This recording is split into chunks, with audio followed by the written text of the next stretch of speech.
I'd like to welcome everybody to the Southbridge Town Council meeting, Monday, May 19th, 2025, 7 p.m. McKinney Council Chambers. Agenda item number 1, Pledge of Allegiance.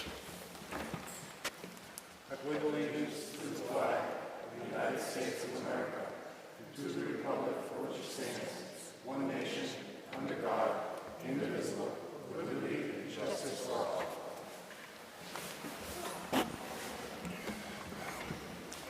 Moving on to agenda item number 2, roll call. Madam Secretary. Councilor Lazo. Present. Councilor Montigny. Present. Councilor Chenier. Present. Councilor Daniel. Present. Councilor Dow. Present. Councilor Kelly. Present. Councilor Marchetti. Present. Councilor Ortiz. Present. And Councilor Rivas. Present. We have a quorum. Moving on to agenda item number 3. Consider and accept the meeting minutes of April 28th, 2025 and May 5th, 2025. So moved. Second. Motion to second. Any additions, corrections, or deletion to the minutes of that meeting? Councilor?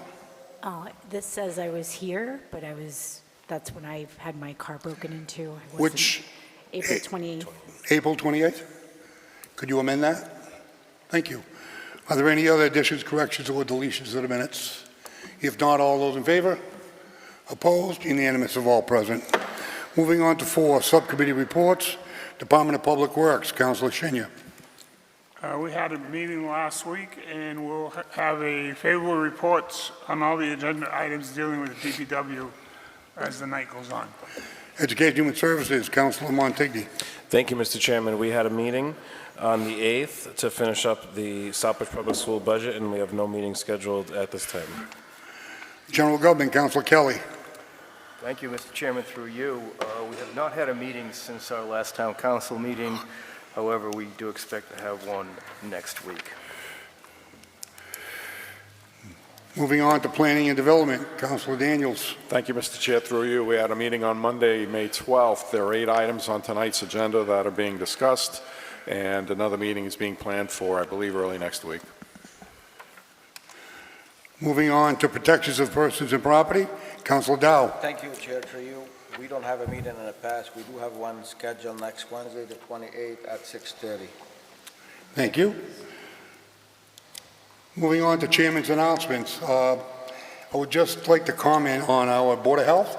I would like to thank Roland LaRochelle, Mr. Splain, and Ms. Canonas for their service. A couple of them are not renewing, and some have resigned, but there are residents that have dedicated their time to the Board of Health and have done a fine job for the town of Southbridge. And I'd like to let the public know that we're going to have 3 openings on the Board of Health, and we'll be looking for volunteers. Moving on to presentations. Are there any presentations tonight? Town manager's announcements. Thank you, Mr. Chairman. Town manager? Thank you. Through you, just a reminder that the curbside collection of lawn and leaf debris will end next week, May 31st. After that, it will be the DPW facility will be open to collect those materials during regular operating hours as well as on Saturday morning afternoons as we did last year. I'd like to thank everybody that participated in the Beautify Southbridge event. I was told that I was unable to attend. However, it was very successful, and I'd like to thank Charlie and the cable department because they did put a video out of some of the activities, so we thank them for that. Reminded that the public hearing for the budget will be held next Thursday, May 29th at 6 p.m., and the budget adoption will be at 7 p.m. for the budget meeting. As Chairman Lazo stated, we do have several openings on the Board of Health, and we also have several openings on a variety of other committees. Very important committees. If you're interested, we did post that, but contact my office. We have openings on the Liquor Licensing Commission, Board of Health, Planning, or Economic Development Planning, and other committees. It's an opportunity for individuals to get involved in local government, and we welcome all viewpoints and input. And that's all I have right now. Thank you. Thank you, Mr. Town Manager. Moving on to Citizen Forum. Are there any citizens at this time that would like to address the Town Council on any issues not on the agenda? State your name and address. I know you're not new at this. Yeah. Good evening. My name is David Langevin. I live at 800 Worcester Street. First of all, I want to say thank you for allowing us to speak. As sitting there before, I know how much time you guys give back to the community, and I respect your position and some of your decisions, but keep on moving Southbridge forward. I appreciate that. But the real reason I'm here tonight is we have a growing problem really across the country, state of Massachusetts. So I'm here right now. As our community ages, more of our seniors are finding it increasingly difficulty to afford stable and comfortable housing. Many of us have spent our lives contributing to the growth and the well-being of this town. But now, as we are transitioning into our senior years, in our so-called golden years, we are facing skyrocketing rent costs that are threatening our ability to live independently and with dignity. For us that are living on fixed incomes, even a modest increase in rent could mean choosing between basic necessities, medication, or housing. This is not just an economic issue, but it's a matter of fairness, compassion, and community values. I stand before you today and not just to raise awareness, but to urge action. I respectfully ask the council to consider exploring solutions to address the growing burden of housing costs on our seniors. I believe that with open dialogue, community input, and thoughtful planning, we can identify effective measures that reflect our shared values of compassion, security, and respect for all town residents. We owe it to our senior community to ensure that after a lifetime of hard work, they can enjoy security and the comfort they deserve without constant worry of being priced out of their homes. You know, we got a lot of people here, and there's more out there that came from TAG today, and there'll be a couple other speakers that there's a serious issue going there where basically their rent in the last 2 years has doubled. And most of those people, when they get to that stage, you know, you're in your 80s, 90s, 102 years old, shouldn't have to worry about where they're gonna live. It's just stress that they don't need. So I'm, as the Council on Aging Chairman, coming to speak before you and asking for some of your assistance in helping and working with the community and us to try to find out ways how we can move forward. I'm more concerned about our community, not others' communities right now. We have to take care of our own people, and we all know we're at crossroads with a lot of things going on in this country right now. But we have to decide what Southbridge is going to be, and we hear a lot, why not Southbridge? Southbridge first. And I believe that. So we're reaching out to you and see any which way we can get some help, because I'm sure, I mean, it starts here, but it goes up the ladder.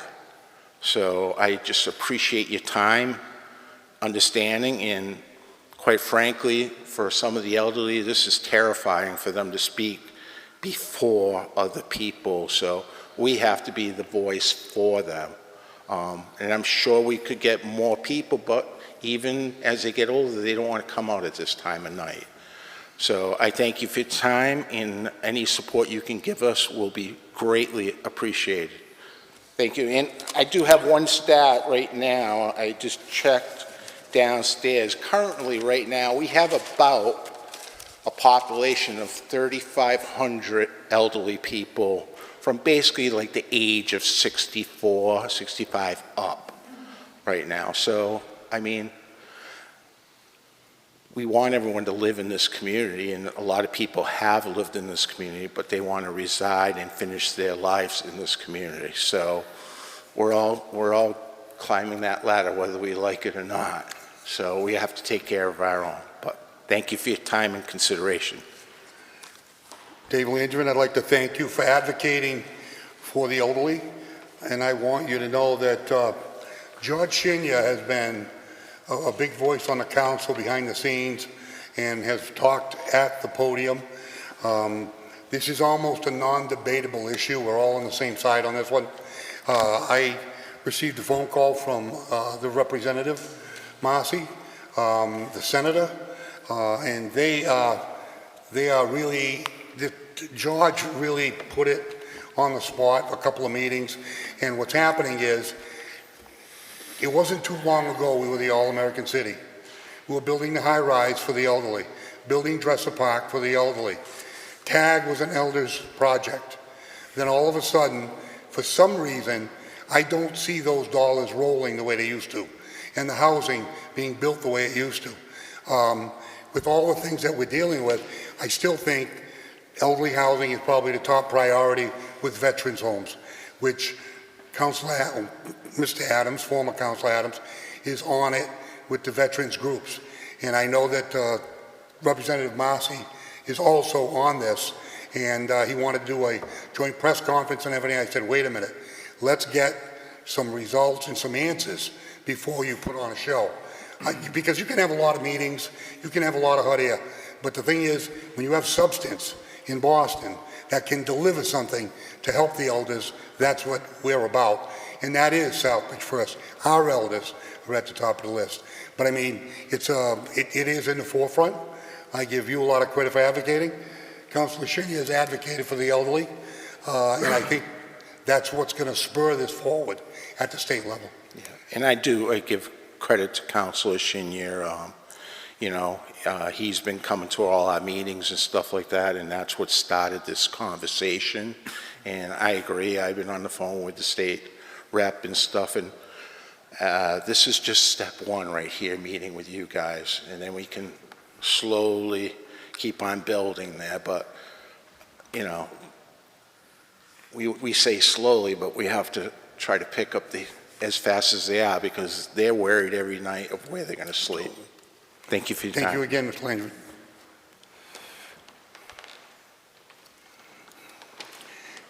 Good evening. State your name and address. Renata Kendall, and I live at 20C Therese Avenue. And I'm usually not used to speaking, but I figured I looked at everybody and I said, I'm among friends here, so it's nothing to be nervous about. I'm a resident for 13 years in Lebanon Hill Housing, and which is known in the town as TAG. I don't think it's ever going to be a different name. And on March 5th, the property was sold for the third time in 3 years to a private entity. We all expected there would be some increase in rent, but after receiving our notices, many of us were shocked and even in tears. There are 21 Section 8 voucher apartments, and the usual 30% portion of the rent is now 55%, which leaves many of us, including me, with virtually nothing to live on. The other residents are facing a $700 and $800 rent increase, with many not even receiving enough Social Security benefits to cover the rent. The majority of residents are elderly. There's a whole group that came tonight. They're in their 80s, 90s. We even have one at 102 with no means to pay the rent and no place to go. This has been their home for many years, and now they're facing eviction. I've been on the phone for the entire last week, trying to cover. I called Boston, I called representatives, and we're at this point now. When we got the notice, I said, I'm not going down not facing this. We have to fight this. This is not fair to people that are here, that have had a home for many years, expected to leave, probably on the stretcher, and now all of a sudden they can't pay the rent. $1,650 for an apartment, going up $700 is more than most of these people are getting in Social Security. And where are they going? I had one person stop me at Big Bunny and said, crying, she said, don't even have the money for a move. I can't pay the first and last, I cannot pay the mover. I don't have that kind of money. And so I'm urging you to really, really address this. And I know you have been with Representative Marcy. I talked to him, he's been very helpful. Tri-Valley, they have a legal department, and they've been trying to help, but like I said, we're really, really desperate. You can hear it in my voice. I don't have enough money to live. And we understand these people that bought the place, they have to pay a mortgage, there's no doubt about it, but they didn't take into consideration the large amount of elderly people that live there. And they live on a fixed income. They can't go and say, oh, I take up a part-time job.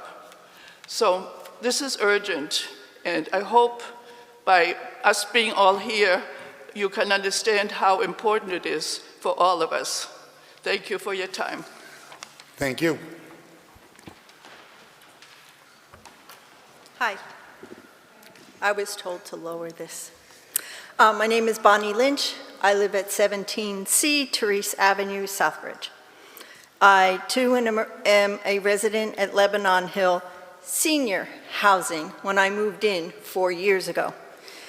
I am not on a voucher, so I have to pay the total amount of rent. We've had 3 different owners, as you heard, and now this is no longer senior housing, and we no longer have a year lease. It is a month-to-month rent. It can go up any amount at any time. Now we have people of all ages moving into the complex, which is going to get interesting, I'm sure. And I understand my rent will be increasing 73% this year to $1,650. My Social Security is between $1,500 and $2,000 a month. I have a car payment, I have car insurance. If my rent increases, how do I pay for food and my medical? I don't have the first and the last month's rent to be able to move to another apartment, although the apartments in Southbridge are probably the same as what we're getting into at the senior house at where I live. So this increase is a hardship for me, and I thought I'd live here to the day I die with reasonable rent increasing, but not 73%, which is $700 at one shot. So thank you so much for listening. I think I'm going to end up with my son-in-law and my daughter. I hope you don't have to have somebody move in with you. Thank you.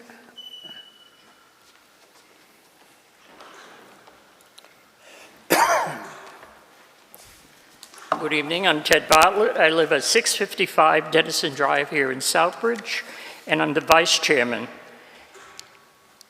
I first heard of this when Councillor Chenier announced it at the May 12th meeting. I couldn't believe what I was hearing. It seems as though that the Council on Aging had to do something. This is why you are going to have us as speakers tonight, and hopefully we'll be able to address this problem. It so happens that this new ownership decided to not even send a formal letter, I understand, but simply post the announcement on the doors that the rent was going to go up $700 a month for everyone, that it was given only a 30-day notice. Do you interpret that as an eviction from that point after 30 days? That's what struck me. A 30-day notice doesn't give much time to do anything, and in their circumstances, it's nearly impossible. Many of them do not have relatives nearby, and if they do, it might be just nieces and nephews at this point. This past Saturday, I encountered at least 4 people at the 4 o'clock Mass at Notre Dame at St. John Paul II Parish who stopped me and talked to me about the situation. And I hope they're listening in tonight because they said they didn't think they'd be able to make the visit here tonight. But they were appalled. One woman said, she says, I am the last one of my family, and I have distant nieces and nephews. She says, I don't know what to do. I can't afford to move. I have to consider that the rent will be maybe higher than what this is, but this takes away all the income that I have extra after I pay the rent. So we all got together at the Council on Aging meeting that we had on the 13th of May at the Senior Center. And the topic of our meeting was basically the problem, the Lebanon housing elderly crisis. And we came to somewhat of a consensus that we had to do something beyond just, hopefully it would change without too much effort, but I don't see it to take that easy route, unfortunately. So the consensus was that we probably should advise the council, the elected representatives that we have, the town manager, possibly an attorney as well, and make a dialogue, create a dialogue with these new owners with the hope that they would realize that there was no compassion, no fairness, no goodwill, wiping out an elderly housing project that's been in existence for so long and has helped so many people to finish their lives there, to face this now. So we come to you and we hope that you will be able to meet the minds who initiated this turnover of property and come to some resolution that will be agreeable, even if they have to do an increment. There was one last year, was it, for $300? They raised the rent. It wasn't the same owners, and there was a lot of feedback on that. But now it's reached a point when you double the amount that was done last year, it doesn't make any sense at all. And Southbridge is suffering from this because we have limited housing for the elderly. And I know that it's across the state, and you keep hearing this over and over again. And I only hope it gets resolved because there's no point in letting it go as it is. By chance, on Thursday of last week, on May 15th, the health and wellness event was held at the community center, and by chance, several of the members of the Council on Aging were able to speak to Representative John Marcy, who represents Southbridge in Boston at the State House. He had heard a little bit of the situation but didn't have enough information, and we managed to give him as much as we could at that point in time. I believe at one point he must have had about 5 people around him giving him information of the situation.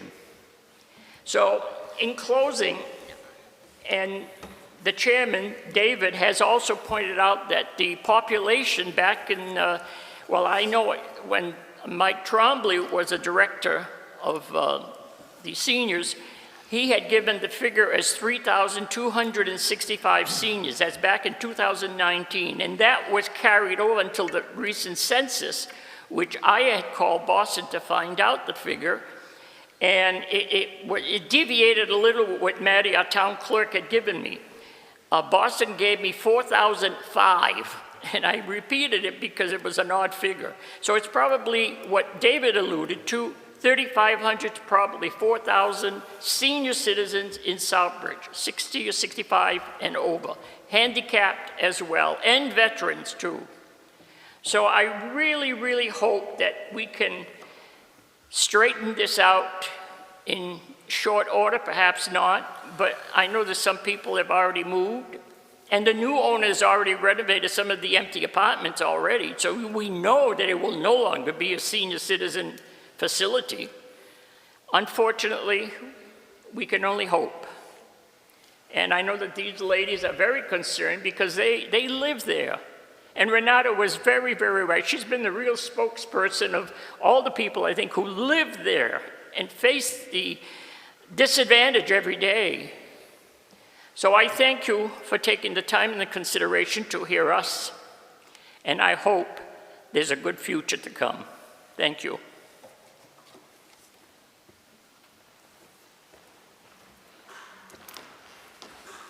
Good evening. My name is Sharon, and I work at Tri-Valley in Dudley. We were contacted by Renata last week to start getting information on what's been going on over at the housing. We are very concerned. We're here to help. We're here to work with everyone. We do not provide housing, but we can help with resources and help them try to navigate through this as best we can. There's a lot of concerns about the affordability. We all know that there is limited housing anywhere near here, and we're here to help. We've also been in touch with Representative Marcy's office as well, and we're working with him, and we're here to help if we can work together. Thank you. Thank you.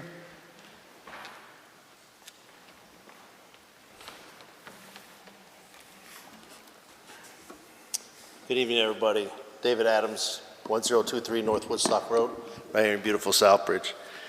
So first of all, I want to thank Councilor Chenier for bringing this up and pushing it hard, and the Council on Aging and all the wonderful seniors that are out here tonight. Thank you. So, as many of you know, last meeting, I brought a memo up here. It's 5 pages of helping veterans in their property taxes. So far, I haven't heard anything. I've had a couple councilors call me, but I have yet to receive a phone call, and it's been 2 weeks now. And I've been dealing with this since August.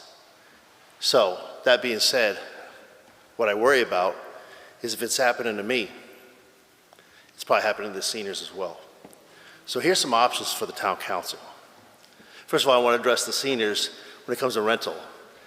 There's a phone number, 211, that can help out a little bit, but you have to qualify, right, for assistance, like the RCAP, Tri-Valley. Amazing. I work with them, with the veterans all the time, and seniors as well in Oxford.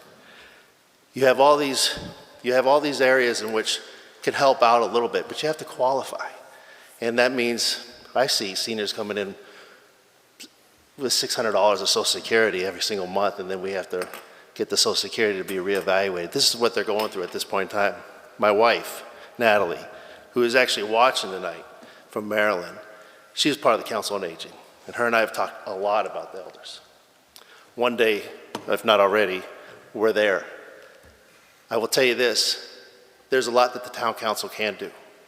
First of all, you have clauses within the town for property owners. You can double that within the next 2 weeks. It's not a lot of money for the clauses for elderly. Again, qualified. You could take CBDG money as well and help out. You can actually set up an account where it helps with rental assistance through free cash.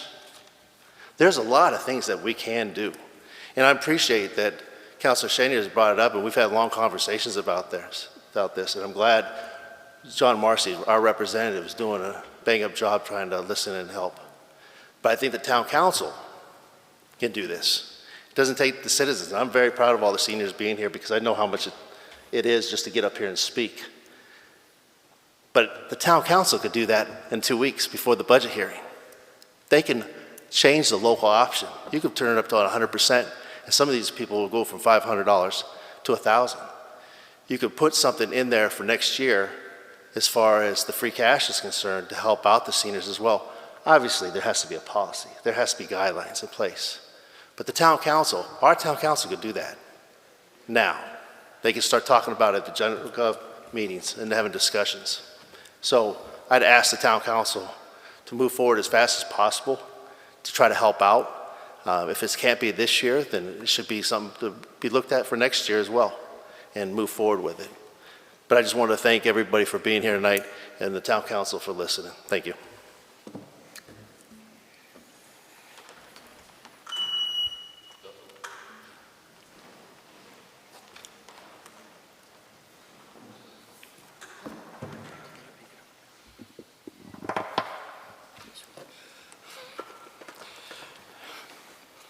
the two representatives from Tri-Valley are here and have made an announcement to you. And I am also associated with Tri-Valley. I'm on the executive board, and so is Virginia Rappo. We're both on the executive committee, and I'm sitting in as the first vice president. We're going to do as much as we can as well. Mr. Rivenite, again.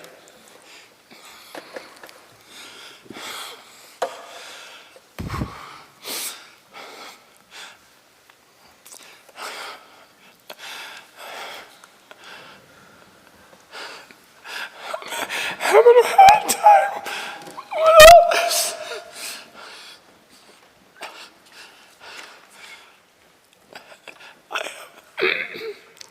I have a nerve disease. I'm Celeste Rivenite. I'm Bill's wife. We're here because we don't know what we're going to do.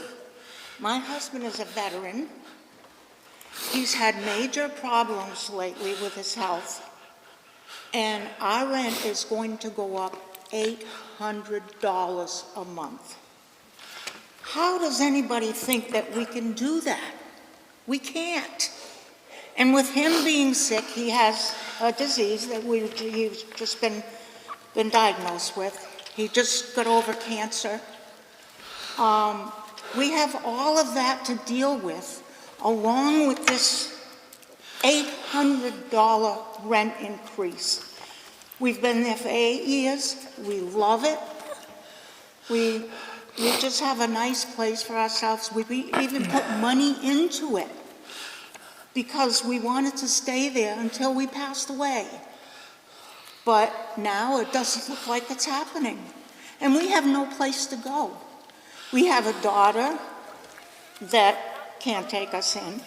We have a son that has 7 people living in his house right now because his daughter left her baby's daddy because he was mean to her, abusive. I have that to deal with also. And this is a major problem for both of us, along with all the others here. And I beg you to try to do something for us and for the older people that, you know, I work at Marshall's. I work part-time. I'm 80 years old. I'm going to have to work the rest of my life in order to try to pay this increase in rent. We won't be able to eat. We won't be able to pay our car and our insurance. What are we going to do? There's nowhere we can go right now. We can't move with his condition like he is. I can't move. I've got enough on my plate that I just can't do it. So we don't know what we're going to do. And I cry just about every day about it, like some of these people here. He can't even talk because he's so upset. And he's got this new disease that he's been diagnosed with. It's myasthenia gravis. And it affects the muscles and the nerves. He will never be able to walk without a walker or a cane. Most likely the walker, because he was never diagnosed in time. So this is what we're going through, and so many other people the same thing. I hear people, they come to Marshall's and they cry to me, and they talk about their finances, and they cannot live on what they're making. These people, they should have known before they bought this place what they would have had to do with the elderly and hurt these people so bad. It's a good thing I don't see them, because they'd have to put me in jail because I'd really give it to them. And I wrote them a letter begging them and telling them what not. I wasn't fresh, I wasn't irate. I just told them how we felt and what we were going through. And why did they buy this place if they knew that they would have to do this to the elderly? Why? You know? So what we're going through is not easy. As a matter of fact, it's terrible, terrible. So I just want to say thank you for listening, and please do your best in trying to help us out. Not only us, but the rest of the people that live there. Thank you so much. Thank you.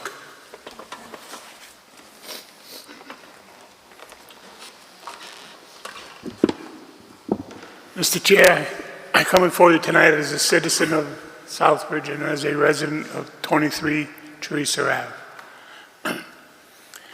I think this tonight has opened eyes up to some councils that had doubts or what to do. For a long time, I felt that there was nothing we can do until I read a book and they talked about the grease goes on the squeaky wheels. That's why they're here tonight, because they're the squeaky wheels that isn't working for them.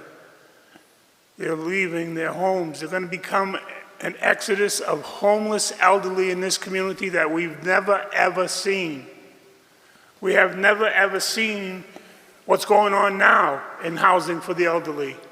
We have never seen it, so we can't expect you to know how to fix it. We need to work together as a team. It's a shame, 80 years old working a job. My neighbor's, I think, 78 years old. She works 40 hours a week to be able to pay her bills because she gets a very small Social Security. For me, my son's going to spend $70,000 for me to go into a home that I can afford and that we'd be safe at. It's a shame when you have to have family do that when these people pay taxes their whole lives. So I'm asking you, as not only as a citizen of this community, but as a member of council, to maybe we can strategize with the town manager, the chair, maybe the council on aging, and with the state rep, with our senator, and meet face to face with them, not with their aides. Let them see this firsthand, what it's like. This is the first time this has happened in Southbridge, and it's not just the elderly population, it's all the way down the line. So I ask for your consideration to be able to work hard on this, and let's keep this thing moving so we can help these people sooner than later. And I'd be wrong to tell you this, but let them evict you. Go through the eviction process. If there is a judge out there in their right mind's not going to kick out an 80-year-old or a 102-year-old lady out of their apartments. And that's what I would suggest you do if you're not seeing any results. Don't pay the rent. Let them go through the eviction process. Sometimes civil disobedience helps also. So that's what I would suggest. Push comes to shove. Don't pay the rent. Let them evict you. And hopefully Tri-Valley and all the senior services can come forward and help you all. And I want to thank you tonight for coming. Mr. Chairman. Thank you, George Senior, for advocating. Mr. Chairman, could I just say one little thing real quick? Just keep in mind it's Citizens Forum. Go ahead. Okay. Councilor Adams is correct. You can use CDBG money in emergency situations to help people out so they don't get evicted, and I would suggest we go that route. Thank you. Just to add, Councilor Shinya started approximately, had to be about 6 or 8 weeks ago when it got sold and things started falling. And I want you to know that nobody is sleeping at the wheel. Mr. Shinya is like a massive thorn in the side of everybody on the elderly housing issue. And that's why in came the rep, we're talking about it, and you being here matters. When you have advocates like Dave Langevin and George Shinya, people like that, and you come to a meeting like this, it does matter. And we are listening, and we will do something about it going forward. My heart breaks for some of the stories that we hear here tonight, but I want you to know that we are going to do whatever we can for the elderly housing in Southbridge. It's long overdue. Boston is sleeping. They used to advocate and send money to the communities for elderly housing, not all the other housing that they provide for migrants and for mentally challenged and for minorities and whatever. The elderly seem to be overlooked in the big picture. They're not on the stage with the rest of the needy groups, so to speak. And I question some of those needy groups. But moving forward, I just want you to know, with Councilor Shinny on this council, things will get done. We will move forward. We're going to be in contact with our elder services and stuff like this. Let's see what we're worth as a community. We say Southbridge first, you're Southbridge. We will put you first. Thank you. I'd like to take a 5-minute recess. 5-minute recess. Thank you. Okay, if no citizens at this time, moving on, agenda item number 9, vote to confirm the town manager's appointment of Bonnie McDonald to the Conservation Commission effective immediately through June 30th, 2027, pending completion of state ethics training. So moved. Second. The motion is second. Discussion? Go ahead. Thank you, Mr. Chair. Through you, the P&D Subcommittee voted unanimously to move this forward. Unanimous at P&D. Town Manager? Thank you. It's my pleasure to appoint and ask you to confirm the appointment of Bonnie McDonald to the Conservation Commission. Ms. McDonald had provided an application for a variety of committees and came in and met with me. After further discussion, she expressed an interest in the Conservation Commission. I do know that she attended the first meeting the other evening, which was a rather lengthy meeting with a lot of issues on it, and afterwards I asked her if she was still interested, of which she said she was, so I'd welcome her to that board. It's always nice to have a different viewpoint and somebody with experience to take that position, and I thank her for stepping up. Bonnie McDonald, would you like to say something to the council? Could you please come up to the podium? No, I just want to say thank you. I look forward to the next 3 years of being on the Conservation Commission and serving the town of Southbridge. Are there any questions by council? Council Dow. Thank you, Chair, through you. Thank you for coming forward and help with the town. Thank you. Any other Appreciate discussion? If not, all those in favor? Opposed? Unanimous of all present. Congratulations. Thank you very much.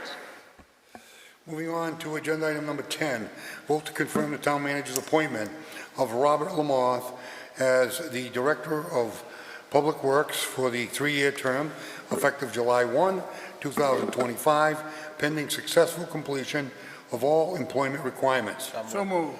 There's a motion and a second. Councilor Shinya. This was unanimously approved by the subcommittee at Wednesday, May 14th meeting. It was unanimous at subcommittee. Robert Lamoth, would you like to approach the podium and see if the council has any questions? Any council have any questions at this time? Councilor Marquetti. I don't have any questions. I just want to say I watched the meeting and I liked what I heard from the candidate. It was good to hear somebody talk right away about the roads. That seems to be his priority. And I'm glad to hear that because in the past we've had a lot of DPW directors who talked a lot about the roads but didn't do anything about the roads. And but like my father always told me, if you don't like the horse you're riding, saddle another one. So we got another one here, and I hope we'll see how fast he is. So, thank you. I plan on retiring here. Any other comment? Councilor Rivas. Thank you through you. I also watched the meeting, and I appreciate all of your comments. And earlier this morning, we heard from residents about a lot of the smaller roads, and I liked some of your ideas that you talked about. So I look forward to seeing the progress that will be made in town. Thank you. Any other comment by any of the councils? Councilor Shinya. Yes, thank you, Mr. Chair. I've known Mr. Lamoth most of my whole life. I know his family. His father was a retired police officer from our town and worked up at the hospital for a long time. But I've known Mr. Lamoth through most of my life. Seeing his resume, I realized I didn't really know him because his resume that he put forward to the town is outstanding, and I look forward to working with him as the next DPW director. Are there any other comments by any of the councils? Councilor Montague. Thank you, Mr. Chairman. I just wanted to say thank you for putting your name forward. I really appreciate when Southbridge people are interested in working, and I'm glad that the town manager's vetting process with HR was able to come up with somebody from town. And thank you for coming back to be a part of our Southbridge First movement. Thank you. Any other questions by councils? If not, just a quick comment. Robert Lamoth landed in Southbridge. He came back home. He was working out in New York. He amassed a fantastic job application and qualifications that were second to none. After the interviews and talking with the town manager, we knew that this gentleman was the right man for the job, and he needed to go through council, subcommittee, and the process. But the thing is, as I always say, you can take the boy out of Southbridge, but you can't take the Southbridge out of the boy. Welcome home. Nice to see you back on Jennison Street. Any Margaret other Street. comments? It's close. Next street over. I appreciate it. I thank you for your vote of confidence. All those in favor? Opposed? It's unanimous of all present. Thank you are now very much. appointed. I look forward to work Congratulations. with every single one of you. Congratulations. Thank you. Good luck. I'm sure you'll be hearing from all the councilors.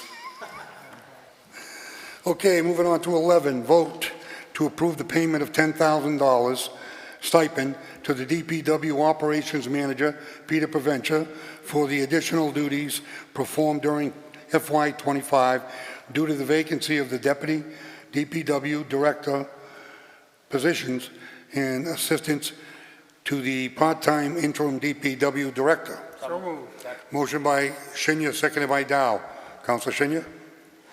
Yes, Mr. Chair, this was unanimously approved at the May 14th DPW Committee meeting. It was unanimous at subcommittee. Any discussion? Councilor Marquetti, then Dow. Thank you, Mr. Chairman. I feel that this stipend is a little excessive, and as a Southbridge taxpayer on a fixed income, I'm just not feeling that generous, so I won't be supporting it. Thank you. Councilor Dow. Thank you, Chair, through you. I just want to say something about Peter. He's a hard worker. He handled a DPW department well, and I think the position he took in cover for other, he saved the town a lot of money as well. And he's out there, like I say, at a meeting last week. He sit in a truck with a plow and sanders, and he drive around, and if he sees something, it need to be a little bit clean up here or slippery here, he's not sitting behind the office, or another truck doesn't have any equipment and he directed the guy. He worked like everybody else. He go ahead and do it himself, get the job done. I believe this guy, the 10,000, he works more. We appreciate his work and all his teamwork for the town of Southbridge. Thank you.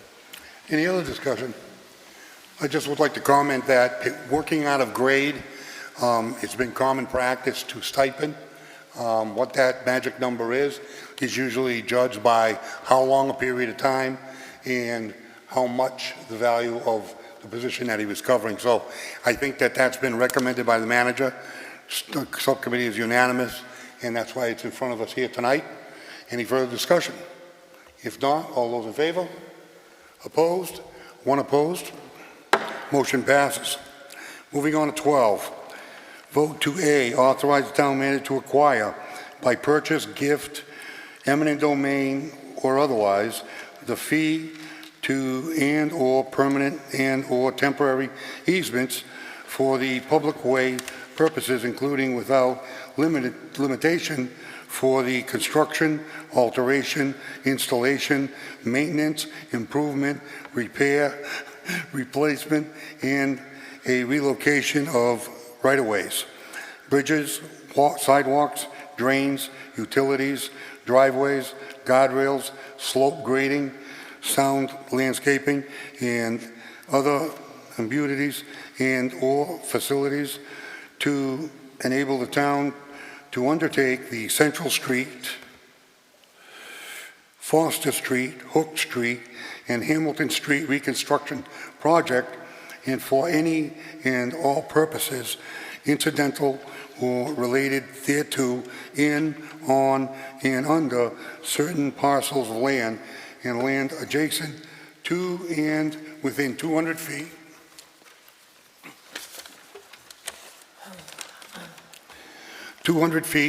of said parcels. Said parcels shown more particularly on plans entitled Plan of Land in Southbridge, Massachusetts. Revised through January 30th, 2025, prepared by VHB Incorporated as said plans may be amended and/or incorporated into an easement plan. B, raise the appropriate transfer from available funds and/or borrow the sum of $280,000, I'm sorry, hold on a second, I got a mark over here, $285,600 to fund the foregoing and any and all costs incidental and related thereto, including without limitation to cost of the land easement acquisitions.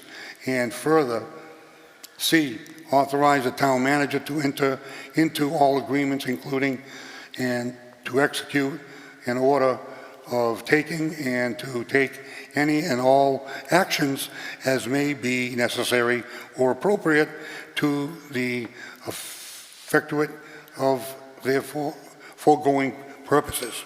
So move. Second. There's a motion and a second. Chair, I gotta exclude myself from that. Council Dow excuses himself. Council Shinya. Yes, this was unanimously approved by the subcommittee on the May 19th meeting. Discussion.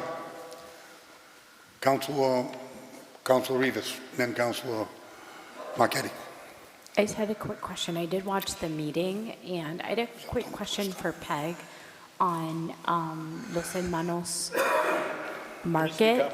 Oh, okay, sorry. Quick question for Peg on Los Hermanos Market. I know that in the meeting, it was talked about that all of the property owners were notified. I didn't know if there was, the letter that was sent to them was translated, or if there was someone that interpreted the information. I know we've talked to them before about other projects, just because I gave them a call, but I didn't get to talk to the owners. So Esteban and Angela are fully aware of the project. We've met with them twice with the engineer. And so everything's been very clear. Perfect, thank you. You're welcome.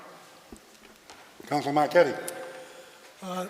Thank you, Mr. Chairman. I don't want this to go on too long. I just was curious why we are taking all this land. I know they're fixing the road, but are they expanding the road out this way that they have to take the land? I don't know if that can give me a quick answer or not, Yes, but there are certain areas, especially around 100 Central Street, where the sign is adjacent to the rail trail, so there's that's probably the largest portion that we're taking.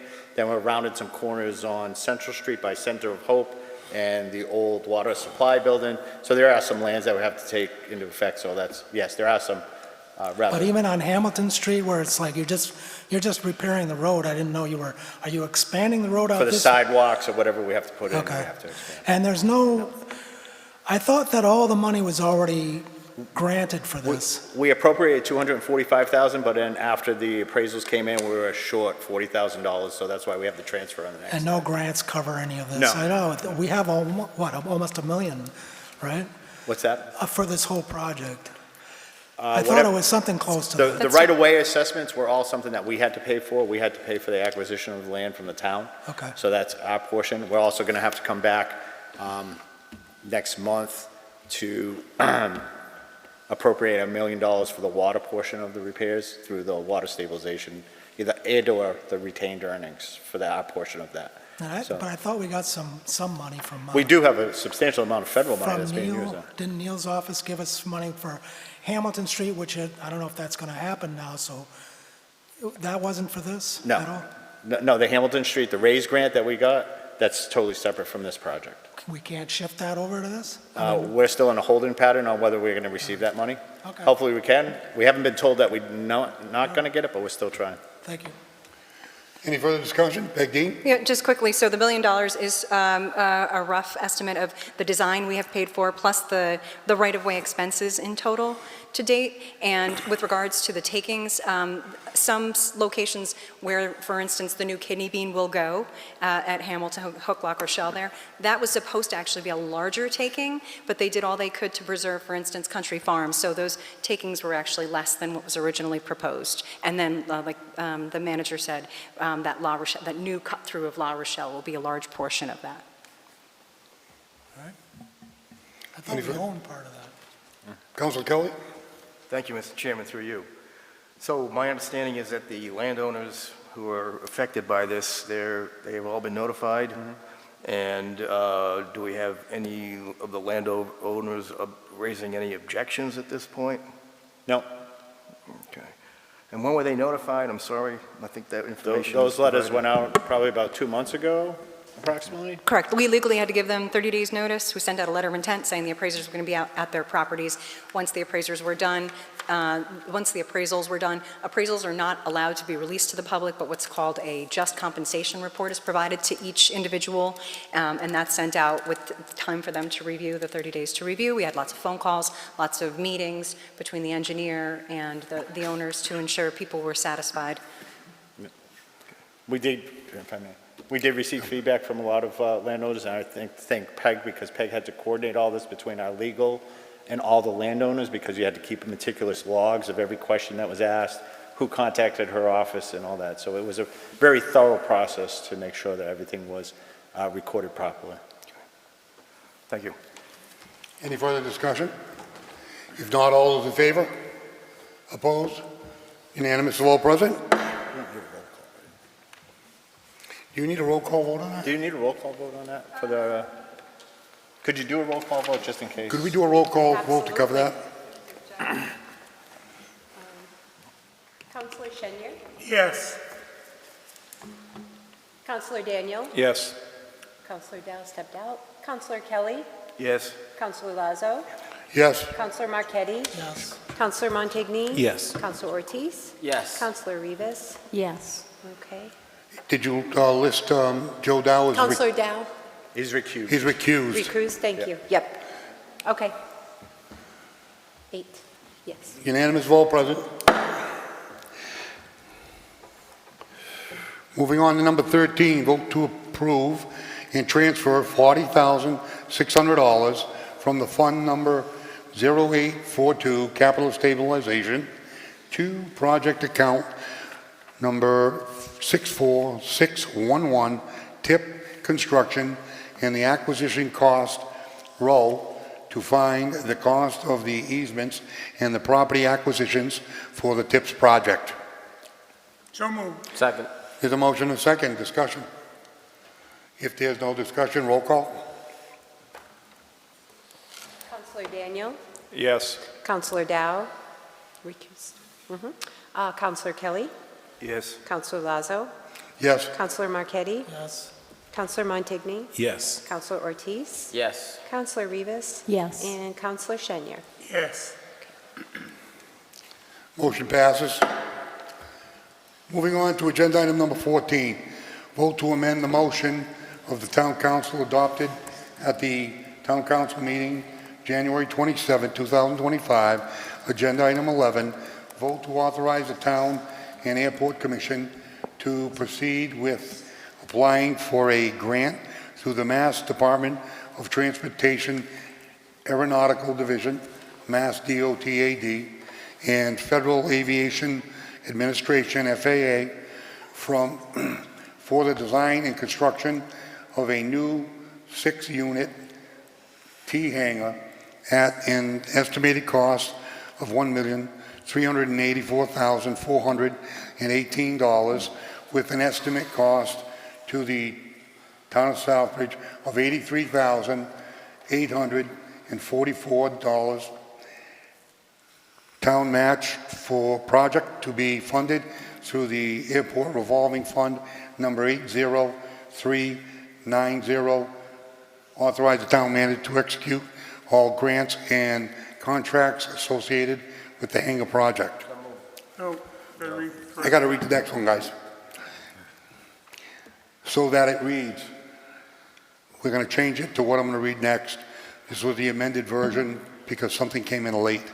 Vote to authorize the town and the airport commission to proceed with applying for the grant through Mass Department of Transportation Aeronautical Division, Mass.Ad, and the Federal Aviation Administration, FAA, for the design and construction of a new 6-unit T-hangar at the cost of $1,698,800, with a matching cost to the town of Southbridge in the amount of $157,573, to be funded through the airport revolving fund number 80390 in the amount of $83,844, and the remaining balance of the money, $739.20, to be funded through the capital stabilization program.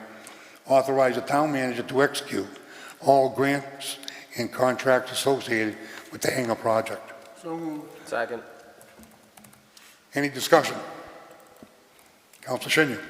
To the town manager, does he have an explanation of why we went up 200,000? Yes, this was a result of the bid. So when that first motion was prior to the bids, we received the bids. I attached the bids in your packet. You should have them. So the apparent responsive low bidder was P&P General Contractors at $1.698 thousand. And of that, there's an additional cost for the design. So approximately we're about $500,000 over on the whole construction project. We, with the Airport Commissioner, Rick Clements, had many conversations with the FAA and Mass DOT regarding the delta on that. And we had simply told them there was no way, that whole $500,000 would have been on the town's dime with no additional funding. And we told them simply that we would not be able to fund $500,000.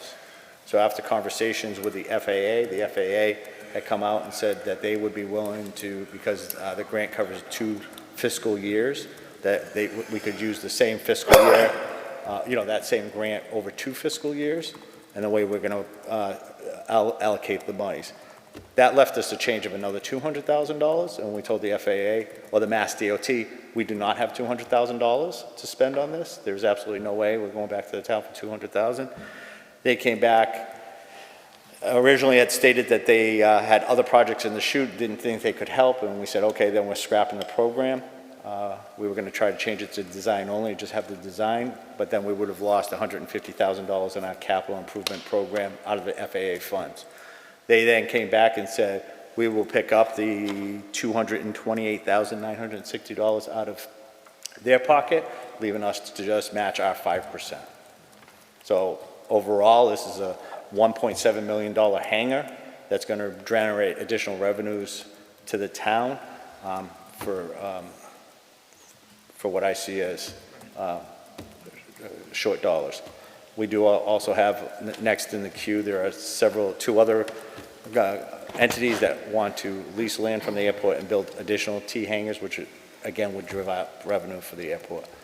Thank you for your explanation. Councilor Dow. Thank you, Chair, to you, to the town manager. Isn't it, he said last time the money is coming from the airport account, we're not touching any tax or anything from... So the airport revenue, the $83,000 is just about all the money they have in their revolving fund. I did put in the capital stabilization, depending on when we build it, and if they build up a different revenue, there's potential that number could go down. But in order for me to sign the contract, I wanted to put in that it would be through the capital stabilization. So there may be additional revolving funds, but we're running on a tight margin right at the moment. So we'll see how it goes with the revolving fund for them. Thank you. Okay. Any further discussion by council? Could I have a roll call vote on this? Absolutely. Councilor Dowd. Yes. Councilor Kelly. No. Councilor Lazo. Yes. Councilor Marquetti. Yes. Councilor Montigny. Yes. Councilor Ortiz. Yes. Councilor Rivas. Yes. Councilor Shenier. Yes. Councilor Daniel. Yes. Motion passes. 8 to 1, yes. Moving on to 15. Vote to approve entering into an agreement for a community development block grant, funded housing rehabilitation deferred payment loan contract between the town and the property owners in the amount of $94,800,000. Oh, I got that wrong. 94,000. I'm sorry, $94,800 for the de-letting and repairs, $9,300 for the roofing, and allow the town manager to sign all related paperwork. So moved. Second. There's a motion and second, discussion. Councilor Daniels? Thank you, Mr. Chair. Through you, the P&D Subcommittee voted to move this forward unanimously. Any further discussion? Councilor?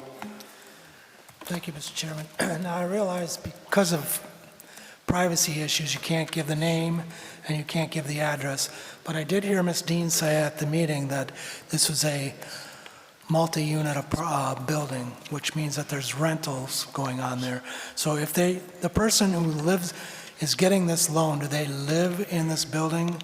First of all, that's my first question. And if they're collecting rent, how does that make them low income? If you're collecting rent, with the way the rent is nowadays, I find it hard to believe that they would be low income.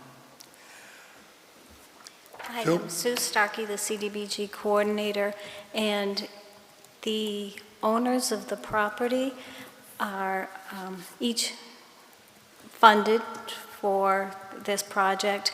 There isn't any rental property there.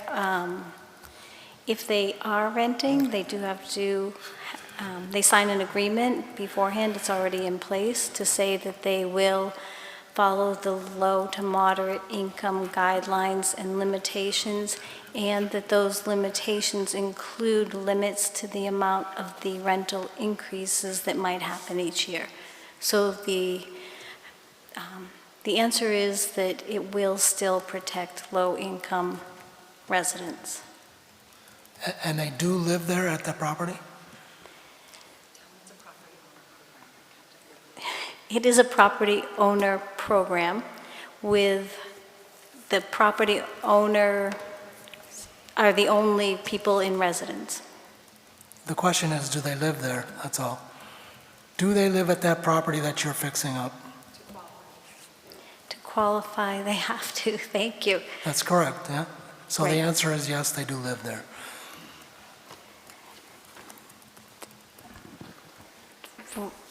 At this present time, there are 2 units. Both of them are owned by the residents of the owners, and there's nobody else that lives there. Okay. And what fiscal year for CDBG is this coming out of? Fiscal year 22-23. All right, thank you. Councilor Shinnick? I have a little difficulty with this. Do you know what the medium income is allowed to charge for rent on this particular apartment? No. Do you know what the medium income is, what is required, but that they can't go any higher should they want to rent it? Sure. So, having to be as confidential as possible, Sue's in a bit of a quandary, right? She's trying to be tactful here. Just to give a quick overview of the program, before Sue came on, Katie Yoder was the block grant coordinator, and she income qualified everyone who's now getting their projects underway.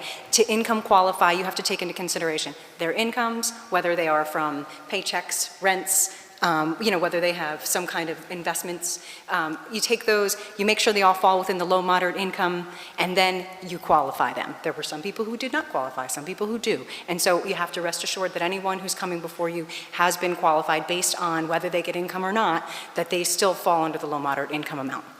So, but my concern is that we're giving money to fix an apartment up that potentially we could take a low-income person out of that apartment and bring in a medium-income person, such as what's happening at the TAG.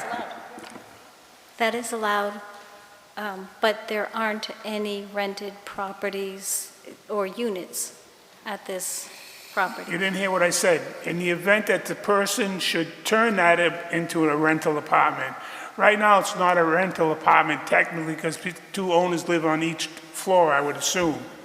The owners of the property each live in the building and take an apartment at each place. Am I correct?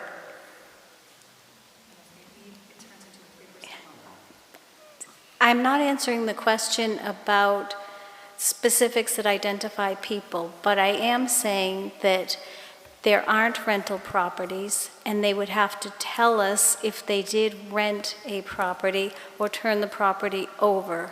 If they turn the property over to somebody else, they wouldn't be eligible for the deferred loan. They would have to pay the loan back.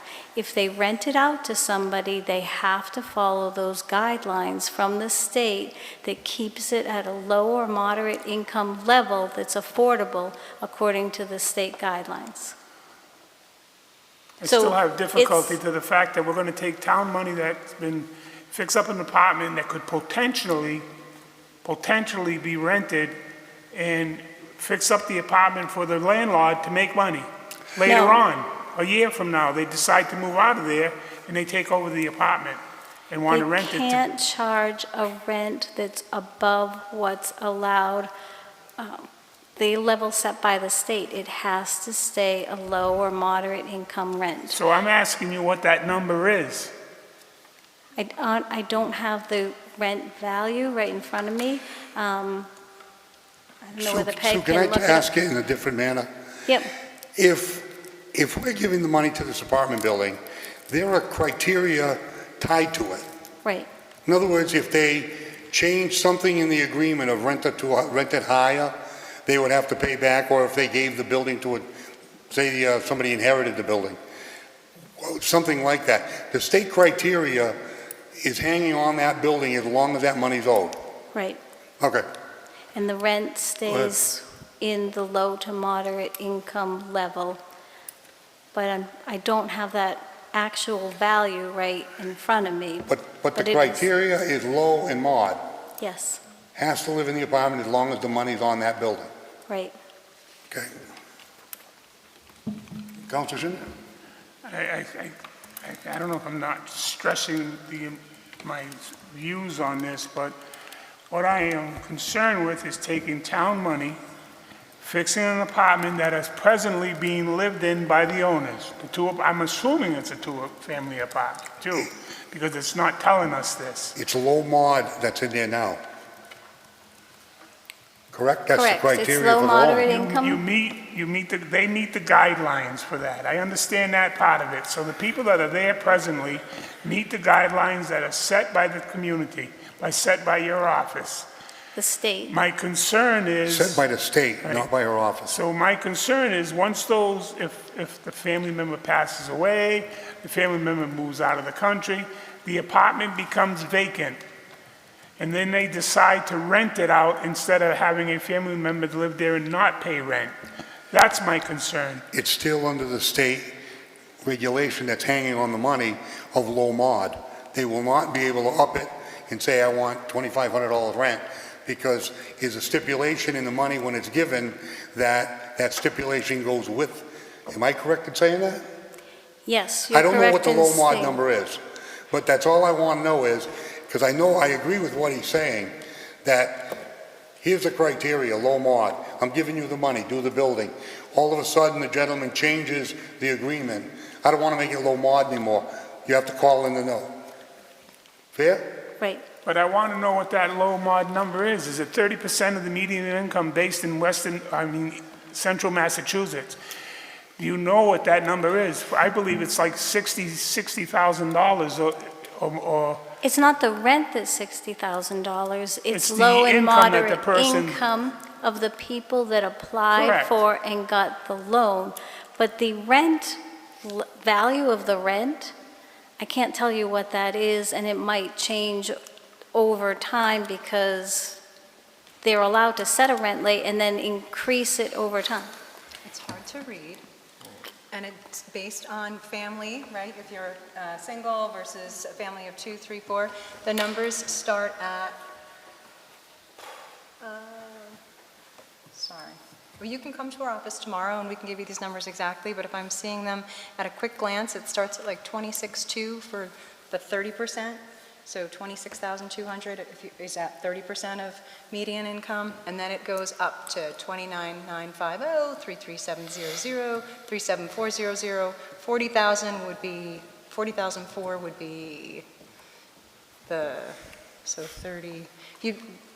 He's asking for the rent, though. No, I thought he was asking for what's the actual amount of the, how much does someone make at 30% The LMI? rent is based on where I live, or I should say where I live. Worcester Housing Authority, I believe, sets the rent here in Southbridge for Section 8 vouchers, housing at 80 Marcy Street, housing down the AO.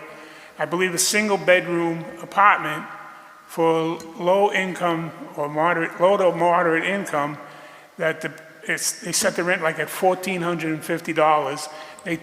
The person that's going to rent that is not going to pay any more than 30% of their income. So then those are different programs than ours. We set, first you walk in the door, you become income eligible to qualify for housing rehab of your home. You have to be a property owner.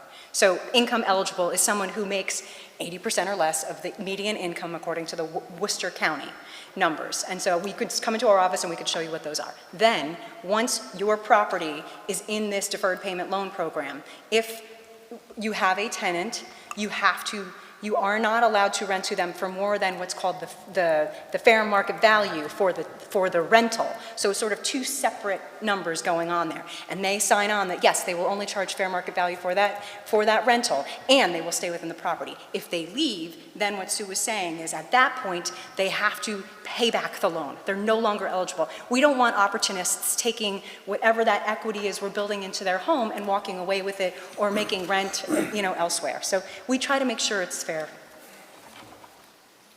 Okay, thank you. Any further questions? Councilor Dow? Thank you, Chair, to you. It's that loan, how many years to be waived or for life? The loan is a 15-year forgivable loan, so each year, 1/15 of the loan is forgiven. And at the end of 15 years, or the time that the residents turn 80, the loan is forgiven. Okay, we will help the community to fix the houses and all that. Something I'm not getting it. You come into the town and you ask for help. And I believe the citizen and the residents, they have a right to know where the money going, why we're gonna keep it privacy. If I come here for a loan, my name should come up, say, I need the money for a loan to rehab my house.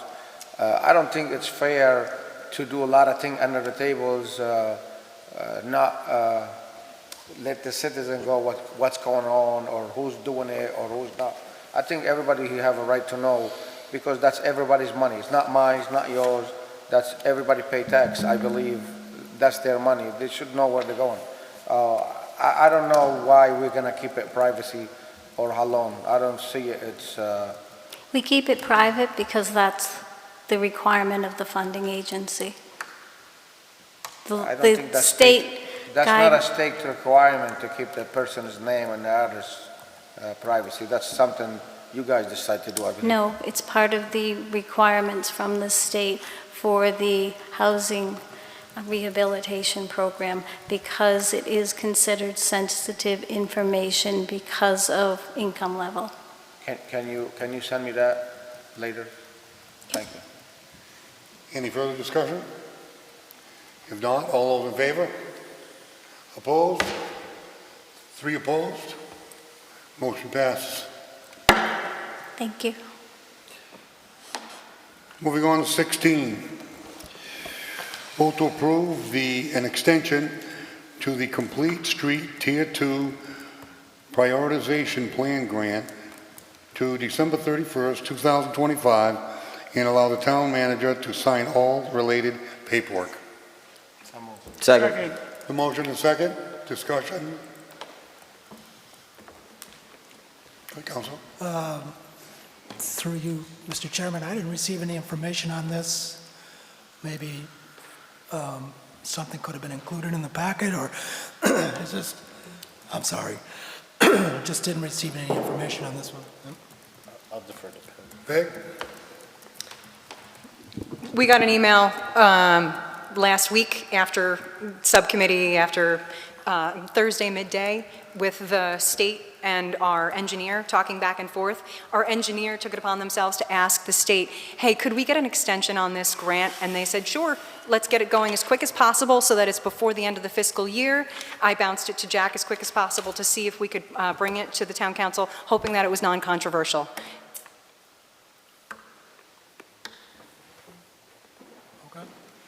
Any other discussion? Council Dow? I wasn't there when the study was on Center Street parking. When the town did the study, isn't it was included all downtown? This is a new grant that's looking at all streets in town to improve, to decrease fatalities and reduce the number of injuries wherever the town thinks is most important.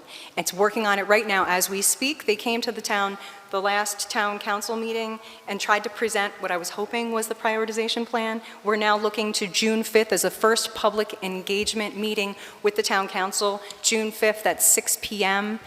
To follow at 7 p.m. will be another meeting that I'd love the town council to be at. At that time, they will highlight all the different intersections they think are the first most obvious priority for the town. Council Kelly? Are we on 16 or Thank you, Mr. Chairman, through you. June 5. What is the current deadline? The current deadline, so this is a tricky one. It's a Safe Streets for All grant and a Complete Streets. I think I'd mentioned this in the last meeting. I was trying to do my best to try to avoid local funds, and so I came at this in a little different way. I convinced the federal government to let us use the state's local money, and so they've matched each other. Normally there would be local funds involved, and they have two different deadlines. So we were working off the Safe Streets deadline, which we have until the fall for, but the Complete Streets was ending in June. So I guess this is basically a 4-month extension on the program, okay? And in my personal opinion, the more community input we can get, the more community engagement we can get, the stronger these documents are, obviously, right? We don't want to turn around and say, hey, you forgot my intersection, or, oh, you know, these people weren't heard. And so we're offering, you know, as much opportunity for, like, this June 5 meeting for people to come in, town council specifically, to hear all of these ideas, and that will be the first of a few engagements. Any other discussion? Council? Thank you, Mr. Chairman. I don't know why all that couldn't have been included in the packet. I mean, I don't really remember what the Complete Street Tier 2 presentation was all about. And to have these public forums, that could have been included. I don't have a problem with this. I'd be happy to support it. I just think it should have been included in the packet. Council, I'm sorry. That's okay. McDean? Yes, I apologize for not getting it in there. I've been taking a public procurement course over the last, I did it through the weekend, thank you, but I had been doing it since Thursday. I was lucky to even pick up on that email and get it over to the town manager to squeak it in there. So I understand if it seems like it was poor planning, and I apologize, but I thank you if you're willing to consider it. I got a question. This grant has already been approved and accepted. Correct. We're just extending it. Correct. So why would you need all that stuff back in the packet twice? I would love that too, but because you're signing a contract, I don't know if it's covered under, and allow the town manager to sign all related paperwork, and so I want to go above and beyond to cover myself. But it has been approved by this council. Correct. Thank you. Any other discussion? No further discussion. All in favor? Opposed? Unanimous vote, President. Moving on to 17, vote to apply for the Mass Downtown Initiative, MDI, grant to complete a parking study in the downtown and allow the town manager to sign all related paperwork. So moved. Second. There's a motion by Senior, seconded by Dow. Discussion. Councilor Daniels? Thank you, Mr. Chair. Through you, the P&D Subcommittee voted unanimously to move this forward. Councilor Marquetti? I just want to say I listened to the meeting, and I thought it was a pretty good discussion on this one, and I thought the town manager had some pretty good points about, and the council chair as well, about parking downtown and who's going to park down there. And I thought maybe you'd like to speak about that. You don't have to, but I thought it was a pretty good discussion. Any other discussion? If not, all those in favor? Opposed? Unanimous vote, President.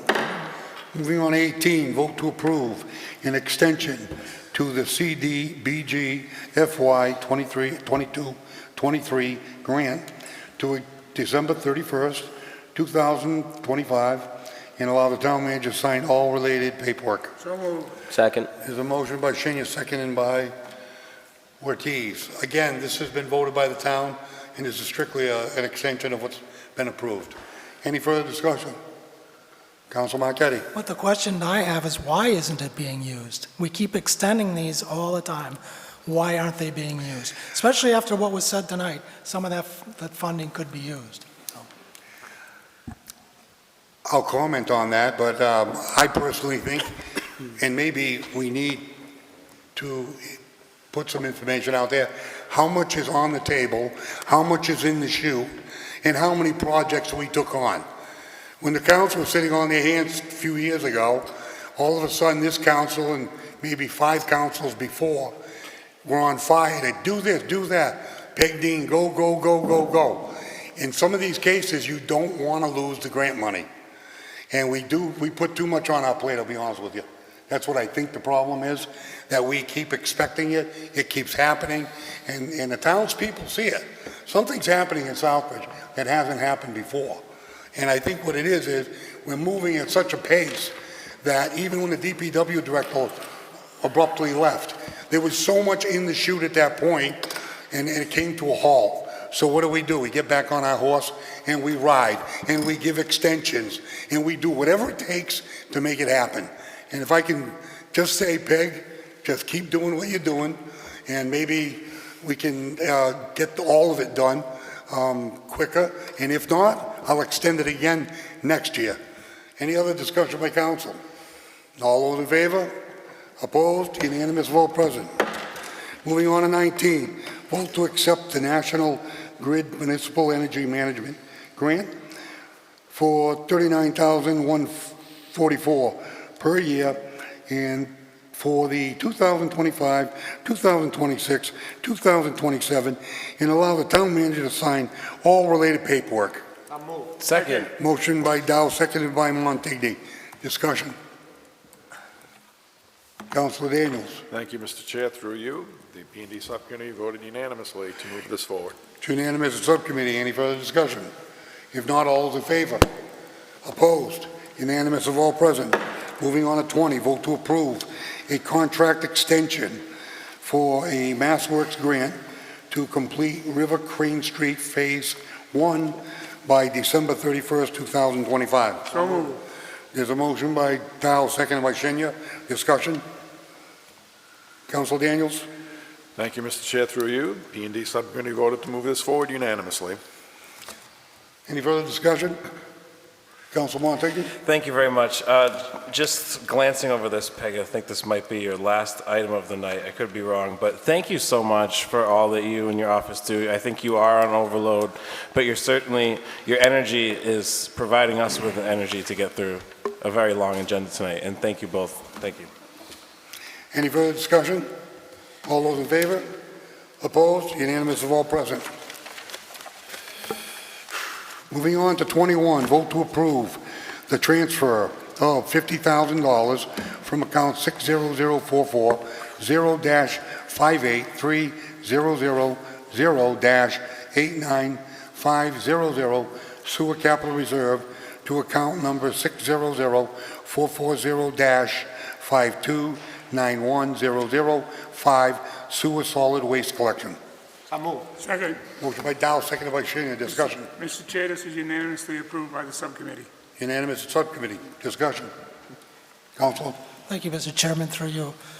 I did listen to the meeting, and I just had a few questions. What sludge are you talking about, and where is it coming from? It's the remaining items that have been through the whole processing, that the ultimate end product that we have to dispose of through a landfill. So Casella previously would have that as part of their original contract. When we did the new contract, that was something we didn't budget into the sewer enterprise fund. So this is leachate? It's not, no, it's not leachate. It's the sludge remaining So we put items between, I'd have to get a better item from Jacobs probably, but this is the end product that can't be Digested by the system. by the system, right. Has been the composting process we use, and this is the ultimate end that we have to dispose of. So I know that we were supposed to be getting gas to energy money from the landfill, $150,000 a year, which was what we were told back in the day when they were negotiating this. Does anybody know how much we're receiving from that now? And could that be used to fund this? Well, no, because this is the ultimate end of wastewater treatment plant products. So this is all manufactured by our wastewater treatment plant. So this would be an expense out of that enterprise fund. We could take a look at what the gas byproduct is out of the landfill and see where that money's going within it may be another receipt, but I'll double check where that is. But I mean, we're paying Casella $50,000 to bring this to the wastewater treatment plant? No, they take it from the wastewater treatment plant and dispose of it in a landfill. Oh, I see, okay. So that's the end of the product at the wastewater treatment plant, and we dispose of it. And it costs about $7,000 per trip. We're trying to manage as little trips as possible, so they wait till they get to the point to have the largest load take that off. All right, thank you. Any further discussion? If not, all those in favor? Opposed? Unanimous of all present. Vote to approve the transfer of $15,000 from account 60040-583000-89500 sewer capital reserve to account 600-440-58300-25583 tech support capital. So moved. Motion by Dow, do I have a second by Ortiz? Thank you for stepping up, Mr. Ortiz. You're welcome. There's a motion and a second, discussion. Councilor. This was approved unanimously by the subcommittee. Thank you, I'm sorry, Judge. Go ahead, Councilor Marquetti. Thank you, Mr. Chairman. I was just wondering why this wasn't funded. We intentionally did not fund 3 capital accounts when we went out for the new contract operator. We had zeroed and transferred, we had the large item in reserve, so when the new contractor came in, we would reallocate whenever it was needed. So this is for the utility cloud that they use for all their asset management right now. Okay. So it's built into the next year's budget of the adequate numbers for next year, but we just did not put a placeholder in for any of that so that we could manage what was being spent by Veolia before we got the new operator. Thank you, appreciate it. Any further discussion? If not, all in favor? Opposed? Unanimous of all present. Moving on to 23, vote to appropriate the transfer of $20,000 from Sewer Capital Reserve 600-440-89500 Sewer Solid Waste Collection, account number 600-440-520300 Sewer Collection System. So moved. Second. Motion and second. Do I have discussion? Chair, this was unanimously approved by the DPW subcommittee. Unanimous at subcommittee. Discussion. I'll just state. Town manager? Right now, we're showing that account in the negative. We are just transferring it's negative $18,378 right now. We're transferring $20,000 out of the reserve to that to make that a positive. But we do believe there's an encumbrance that's in that account that was for the former generator that used to be on South Street. And there was a number of dollar amounts that were encumbered for the entire year.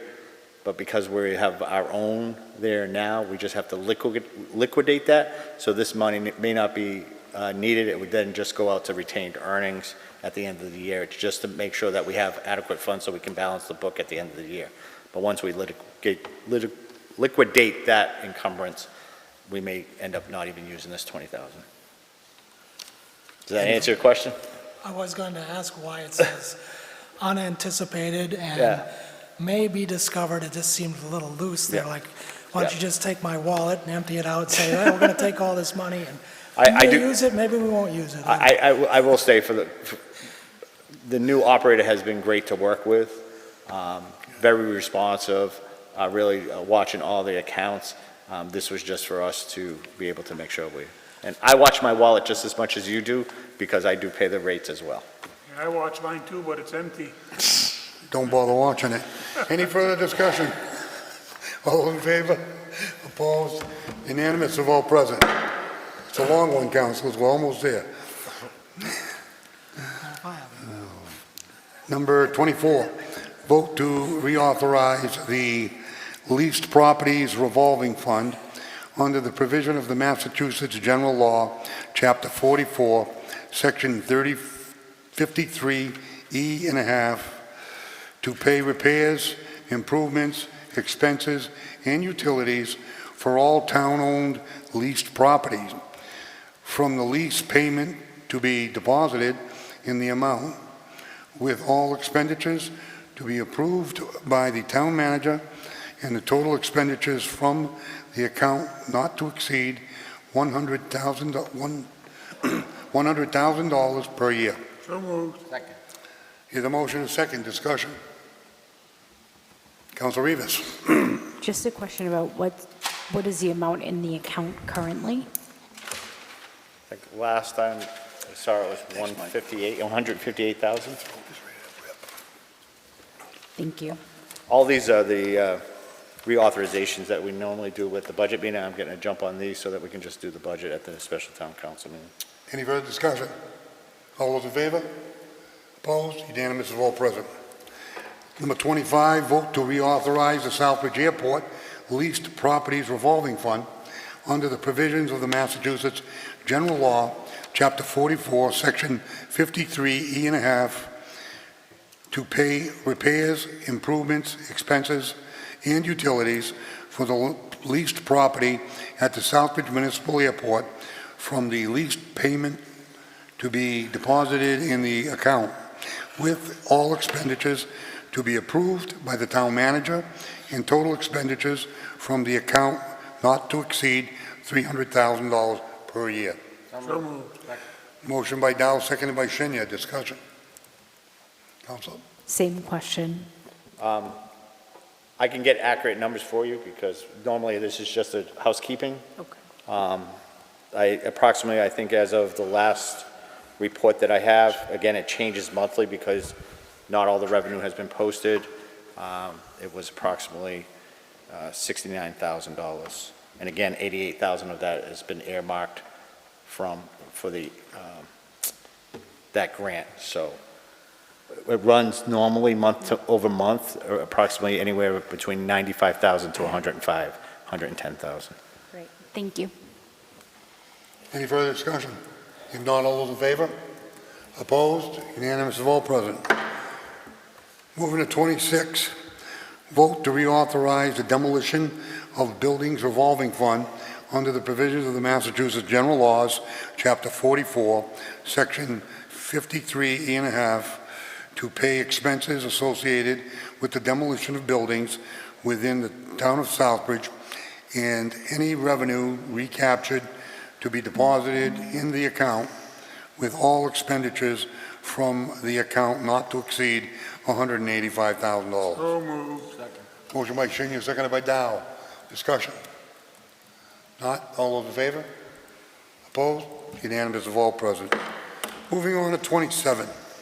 Vote to reauthorize the municipal hearing officer revolving fund under the provisions of the Massachusetts General Laws, Chapter 44, Section 53E and a half, to pay expenses associated with the administration and collection of fines in the violation of Massachusetts General Law, Chapter 148A and Chapter 115 of the Act of 2009, such fines to be deposited in the account with the expenditures to be approved by the town manager, and the expenditures from the account not to exceed $2,500. Second. Motion by Dow, seconded by Shinya. Discussion. No discussion. All in favor? Opposed? Unanimous of all present. Moving on to 28. Vote to reauthorize the Southbridge Middle High School Store Revolving Fund under the provisions of the Massachusetts General Law, Chapter 44, Section 53E and a half, to pay expenses associated with the school store for the receipts to be deposited into the account with the expenditures to be approved by the school superintendent and total expenditures from the account not to exceed $30,000 a year. So moved. Second. Motion by Shinya, seconded by Ortiz. Discussion? If done, all those in favor? Opposed? Unanimous of all present. Moving on to 29, vote to reauthorize the Commercial Loan Revolving Fund under the provisions of the Massachusetts General Law, Chapter 44, Section 53E and a half, to pay expenditures associated with the ARPA commercial loans from the receipts to be deposited into the account with all expenditures to be approved by the Director of Economic Development and total expenditures from the account not to exceed $100,000 per year. Second. Motion by Dow, seconded by Shinya. Discussion. Councilor Dow, Shinya, then Thank you, Councilor Chair, Dow. through you. Usually we have the town manager sign the fund. Why now we? We'd have to do a bylaw amendment. That was what was passed in the bylaw by the town council. Okay, so. But any who contract. review it, like it's, so she will review and authorize the money was not your supervisor or the manager? The only expenditures that would come out of that anyway would be another loan, and that would have to be approved by the council. Oh, okay, thank you. Any further discussion? Councilor? Thank you, Mr. Chairman, through you, but I thought we did change it the last time this came up. I'm pretty sure that we changed it. We said it should be the town manager. I'll double check that. Let me just double check what the bylaw says. I remember talking about it anyway, and it sounded like it should be something that the town manager should approve. You are the chief procurement officer, so. Anyways, I'd like to make that amendment. Well, no, you have to do the bylaw. You can't amend that. Isn't there a provision that you can delegate procurement?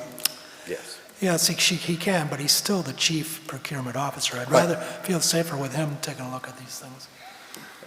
Any further discussion, Councilor Dow? As well, they have to come before of us to final decision.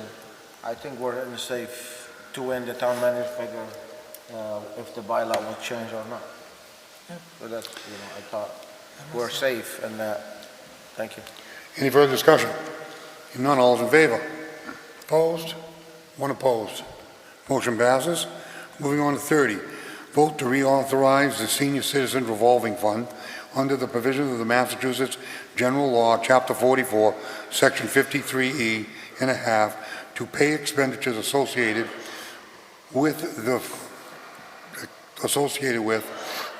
from the receipts to be deposited into the account with all expenditures to be approved by the town manager and the total expenditures from the account not to exceed $30,000 per year. So moved. Second. There's a motion and a second. Discussion. No. You all set? Yeah. No further discussion. All those in favor? Opposed? Unanimous of all present. Oh, yeah, we got one more here. Mr. Chair, just maybe a point of order or question. On the next agenda item, reviewing and amending the zoning bylaw, accessory dwelling units, this was referred back to the committee. So this isn't a first reading, correct? This would be like the second reading? Mr. Town Manager? I thought this was the first reading. This is the first reading. You asked us to go back and get legal counsel, refer it for a public hearing, which we did the public hearing. Correct. As a result of the public hearing, this is the request for the bylaw, so this would be the first But I reading. thought we took a vote to send it back. I thought we did the whole process. We did not do the readings, so we didn't do any readings. No. It was a different one. Right. Because the first step would be to have a public hearing. Right, we had a joint meeting of the DPW, the Planning council board, and the that's planning the board. hearing. Right, that was the public hearing. This was what came out of the Okay, public I hearing. Now understand, this is yeah. the first reading Right. of the bylaw as amended based on the public hearings. Moving on to agenda item 31, review amending the Southbridge zoning bylaws. At this time, I recognize the Vice Chairman. Mr. Vice Chairman? Thank you, Mr. Chairman. 8.10 accessory dwelling units. 8.10.1 Massachusetts State Regulations. Accessory dwelling units shall be allowed in compliance with 760 CMR 71.00 as from time to time amended. 8.10.2 Use Schedule. As per MGL Chapter 40A, Section 1A, an accessory dwelling unit, ADU, is defined as a self-contained housing unit inclusive of sleeping, cooking, and sanitary facilities on the same lot as a principal dwelling, subject to otherwise applicable dimensional and parking requirements that, 1, maintains a separate entrance, either directly from the outside or through an entry hall or corridor shared with the principal dwelling sufficient to meet the requirements of the State Building Code for safe egress. 2, is not larger in gross floor area than half the gross floor area of the principal dwelling or 900 square feet, whichever is smaller. And 3, is subject to such additional restrictions as may be imposed by a municipality, including but not limited to additional size restrictions and restrictions or prohibitions on short-term rental as defined in Mass General Law, Chapter 64G, Section 1. ADUs are allowed as a matter of right in any zoning district where single-family residential dwellings are permitted as an allowable use, including any zoning district where single-family residential dwellings are allowed as of right or by special permit subject to the requirements of this section. Only one ADU is allowed as a matter of right on any property. Additional ADUs may be only allowed with the issuance of a special permit by the planning board pursuant to section 2.5 of the zoning bylaw. ADUs may not be used as short-term rentals as such term is defined in GLC 64G section 1 or otherwise rented for a period shorter than 31 days unless approved by special permit. 8.10.3 Dimensional requirements. An ADU may be no larger in gross floor area than 1/2 of the gross floor area of the principal dwelling unit on the property or 900 square feet, whichever is less. ADUs shall comply with any and all lot area frontage, setback height, and lot coverage requirements as may be applicable to single-family homes or accessory structures as contained in Table 2 in Section 5.1 of the zoning bylaw. The requirements for a given ADU shall comply with whichever are more generous in a given district, single-family homes or accessory structures standards. 8.10.4 Parking. One off-street parking space must be provided for all ADUs not located within 1/2 of a mile of a transit station. Parking may be in a driveway or a garage. 8.10.5 Site plan approval.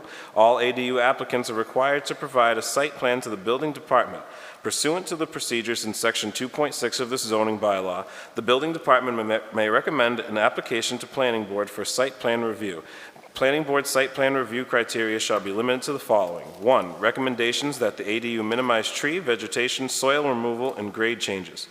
2, recommendations that the architectural style be compatible with the existing principal dwelling on the subject property. 3, the ADU shall be serviced with adequate water supply and sewer or septic service. 4, the plan shall demonstrate adequate parking as required hereunder.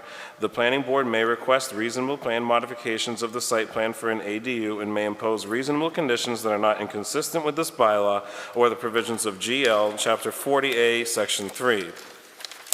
8.10.6 Relationship to nonconformities. If ADU is proposed for a pre-existing nonconforming primary residence, the requirements of Section 6 of the zoning bylaw shall apply provided that no special permit may impose conditions on an ADU in this case. There's a table here. Point of clarification, should we read the table? No. No? Okay. Then this is the first reading, May 19th, 2025. We consider that first reading. If we'll have a second meeting, and then there'll be a third reading. I would hope that the councils would amend it in the third reading, so we would have everybody at one time instead of picking at it for a second meeting. Any further discussion? Thank you. Moving on to Council's Forum. Councilor Kelly. Thank you, Mr. Chairman, through you. I was struck by the number of people that came out tonight to discuss this issue up on Therese Avenue. And I think we all need to really sit down and talk about this and come up with some kind of way to address it. It is a heartbreaking problem. It is, in my view, a heartless act by the new owner to raise rents to the extent that they have. And I have a lot of legal questions about what they're doing up there. I think we need to get those answered. Look, I mean, housing is an issue all around the country, particularly a problem in the Northeast here, in Massachusetts particularly. It's not only this country, around the world, especially in developed countries, it's becoming a problem. Ireland has a problem with it. Spain's having a problem with it. There was a big protest on the Canary Islands today mostly about the fact that there's too much tourism and it's driving the local residents out. They can't afford to live in the places that they grew up anymore. We're seeing that here in Massachusetts. A lot of kids grow up and the dream of home ownership is simply not available to them because they can't afford to buy a $500,000 home, and that's coming out to the west. If you go towards Boston, you're looking at $1 million plus for just a regular single-family home on a small lot. It's clearly ridiculous, but we need to address the immediate problem here. These people deserve a solution, and I'm hopeful that we can all come together and try to put all our heads together and figure this out. Thank you. Councilor Rivas. Thank you, through you. I was not surprised that this was coming down the pike. We had conversations prior in the fall when a resident came in and talked about white paper strategies, purchasing property, developing in the downtown area, that this happened to residents in their properties at that time, residents with disabilities, that their rents went up, and other residents that this has been happening to all along.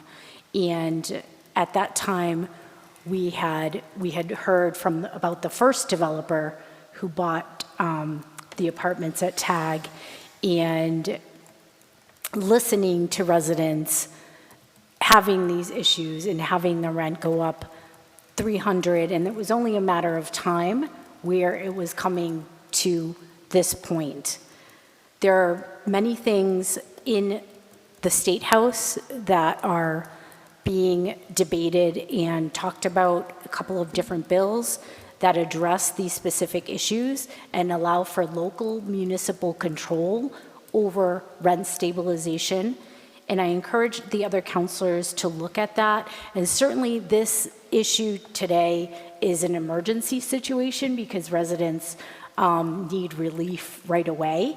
But I think in order to prevent this from happening more and more residents in the future, we will need to advocate throughout the legislature to get some of this local control so that we can address these issues locally. We need to take care of our residents, especially our elders who have been working their whole lives to give back to this community. And there are options around charging transfer fees so we can create a trust, a housing trust. And I look forward to the Economic Development Department and Planning Department housing production plan that's going to come before the planning board and then before this council that has many, many of these suggestions that Mr. Adams talked about tonight and other different solutions that were talked about and put together by the Central Mass Regional Planning Commission when we went out and did the listening sessions with residents, with elders at the community center, and put all of these different solutions into one document. There was extensive surveying done. There was extensive research done by the Central Mass Regional Planning staff and by our staff here in town. And I think these are some things that we're going to have to look at and think about implementing for the long run, so we don't keep having people coming in that it becomes an emergency, that they're not able to pay these rents. And again, it is unfair. It is something that people don't deserve that in our community. And so we have to look at this and we have to work together. But we also have to advocate at the state level so that we can have some local control to help alleviate this situation. I also want to mention Beautify Southbridge and the great job, all of the volunteers. I do want to say something. We were on 600 block, and a couple of us have done this event multiple years, and I want to say that that area has improved as far as the trash in that area. 2 years ago, there was much more extensive trash in that area, and I'm pleased to say that it took us half the time from when we were there a couple of years ago. And I also want to say that this weekend I went to the Stars of the Future and the Bridge to Hope Recovery Center. They had an event for families, and I hope to continue supporting that program, and I encourage other counselors to attend some of their programs that they provide for families and for students in our community. Thank you.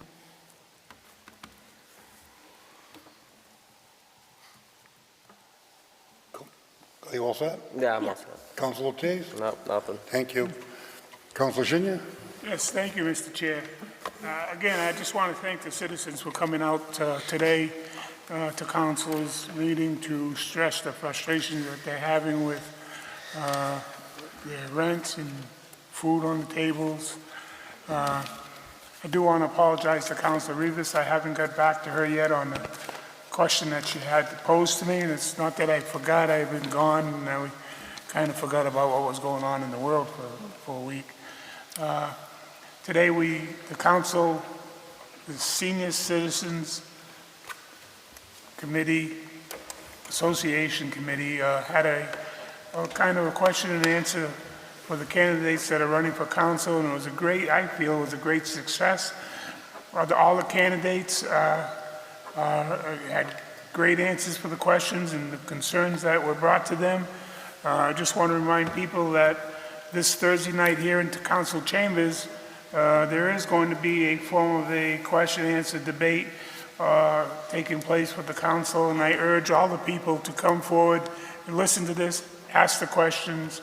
We have 4 well-qualified candidates that are running, and just please come out and vote. If you don't ask, you don't vote, nobody to blame but yourself, and thank you. Councilor Dow? Thank you, Chair, through you. I want to say thank you too to this elderly came tonight. It touched my heart. I feel very sad how the governor, the state or the Fed, they can help young guys, young women, sitting home, giving them housing, giving them food for free, ABT, and they can work in the country struggling to find help employee-wise businesses, and they give the people, I mean, I'm nobody to say what I'm going to say now, but I think those young guys, the system have to try to look again and visit their houses, see how they live, if they really need help or not, and looking at the elderly, the one that really need help, we're not helping them. Another thing I want to say, that's kind of like a little joke. Mr. Town Manager, thank you. You was very nice to Councilor George tonight, the way you answered him back on one of the agenda. Councilor Markari, we're going to miss you. Who's going to be poking everybody here, like asking a lot of questions, and I'm all set. Thank you. Councilor Daniels? Thank you, Mr. Chair, through you. it was indeed heartbreaking to hear what our senior citizens had to say tonight. These are the younger brothers and sisters of the greatest generation, and they're not ones to complain. They're not ones to come out and publicly air their laundry, as it were, as some people did. It was heart-wrenching. I know that I've got some ideas in terms of maybe where we can go a little bit. I'm going to make some phone calls as well. I think we're all in that position where we're going to, do what we can do individually and then come together and see what we can come up with for solutions, at least temporary, if not permanent. I want to thank the people that came forward tonight for being here. I know it took a lot out of them, and thank you just doesn't cover it, but thank you. That's all I have. Councilor Marquetti. Thank you, Mr. Chairman. I don't really have too much to say. The only thing I just want to comment on is that it doesn't really help too much when we pit one group against another group.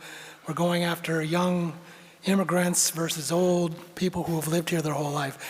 That never seems to work. We're always fighting with each other, and when the real culprits seem to be the ones that get off scot-free. So just keep that in mind, and I look forward to seeing what we can do, what the council can do. I probably won't be here by the time you get around to doing something about it, but I think Councilor Daniel has a good idea with the CDBG funds, and I think that's probably the direction you should go. So, and that's all I have. Thank you. Councilor Montague. Thank you, Mr. Chairman. Yeah, this subject tonight is really, really depressing to watch. Last week, I was at the Senior Center talking about it with State Representative Marcy. I know he was in contact with Chairman Lazo, and just this morning at the coffee with the candidates, there was a discussion about that beforehand and during as well, and it's just terrible. I know some of the residents there from always going to visit my grandmother. She passed away 2 years ago, but rent was $600 a month back then. So when people talk about 14, 16, 1800, it just doesn't make any sense in my head. I've done a little bit of research. There's not much, that a board like this can do, but we can totally be looking in and asking all these legal questions, as Councilor Kelly alluded to. If you have ever had a sale that has anything to do with housing and urban development and Chapter 667, there are restrictions that get passed over from owner to owner and they stay with the land. And I think we need to really look into that to see if there was ever some sort of HUD money used for anything in the last 30, 40 years. I couldn't find an exact year, but it looks like these limitations last for about 40 years. So to whoever is responsible for doing this to these people, you should be ashamed of yourself. I don't know how you can sleep at night, and there might not be a law that you're breaking, but whoever's watching us is certainly going to remember what you're doing to them. So thank you very much to everybody who came out tonight, and God bless all of them.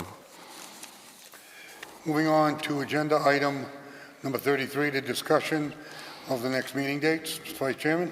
Thank you, Mr. Chairman. Special Town Council meeting is Thursday, May 29th, 2025 at 7 p.m. for the budget, and then the regularly scheduled meeting is Monday, June 2nd, 2025 at 7 p.m. We have a motion to adjourn. I have a second. All those in favor? Opposed? Unanimous vote, President. Motion adjourned.